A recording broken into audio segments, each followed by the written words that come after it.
নমস্কার বন্ধুরা, আজকে আরও একটি ভিডিও নিয়ে চলে এসেছি। দেখো, আজকে তোমাদের সঙ্গে শেয়ার করব রুই মাছ দিয়ে আলু দিয়ে পাতলা আদা জিরে বাটা দিয়ে ঝোল। তো এখানে 2 পিস পার্শে মাছ ছিল, আমি পার্শে মাছ দুটিকেও এর সঙ্গে দিয়ে দিয়েছি।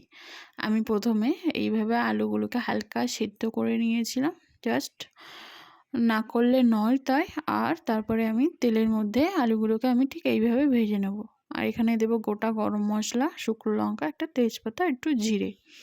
তেলের মধ্যে আমি ফোড়ন দিয়ে দিলাম। আর এখানে ছিল আদা জিরে, আর এগুলো সম্পূর্ণটা পাকা পাকা যে কাঁচা লঙ্কাগুলো হয় লাল লাল, সেই কাঁচা লঙ্কা একসঙ্গে পেস্ট করে নিয়েছি, নিয়ে আমি তেলের মধ্যে দিয়ে দিয়েছি।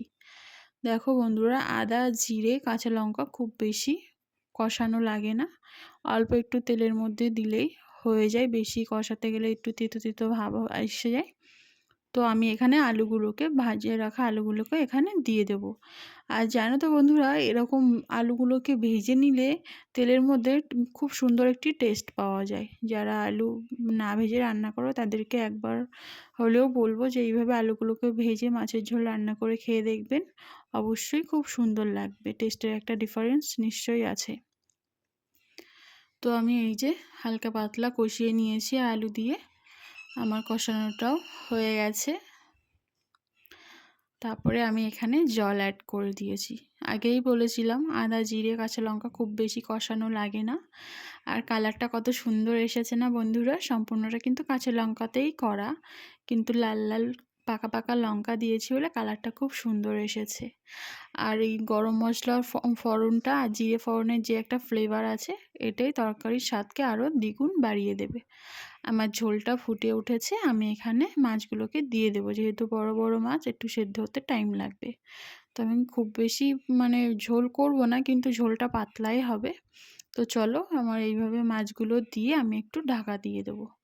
এই যে ঢাকা তোলার পরে দেখো আমার ঝোলের গ্রেভিটা জাস্ট এরকম এসেছে। ঝোলটা গ্রেভিও বলে না। এবার আমি এখানে একটু গরম মশলা দিয়ে দেবো সানরাইজের। আমি সানরাইজের গরম মশলা ইউজ করি। তো এখানে আমি সানরাইজের গরম মশলাটাকে দিয়ে হালকা একটু ফুটিয়ে নেবো। আমি গরম মশলা দিয়ে অল্প করে ফুটিয়ে নিই মাছের ঝোলটা। তো আমার রেডি হয়ে গেছে। এই ধরনের মাছের ঝোল কে কে খেতে পছন্দ করো অবশ্যই কমেন্টে জানাবে। আমার কিন্তু খুব ভালো লাগে, আর আমাদের বাড়িতে আমার ছেলে, তোমাদের দাদাভাই সবাই খুব ভালো খায়। তো রেডি আমার রুই মাছের পাতলা ঝোল আলু দিয়ে।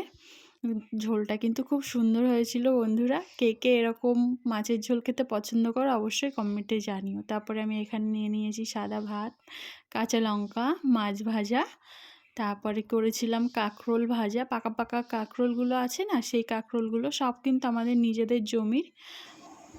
তো আমার ভিডিওগুলি যদি তোমাদের ভালো লেগে থাকে তাহলে প্লিজ একটু লাইক কমেন্ট শেয়ার করে পাশে থাকবেন। আর আমার ভিডিওটি সম্পূর্ণ দেখার জন্য ধন্যবাদ।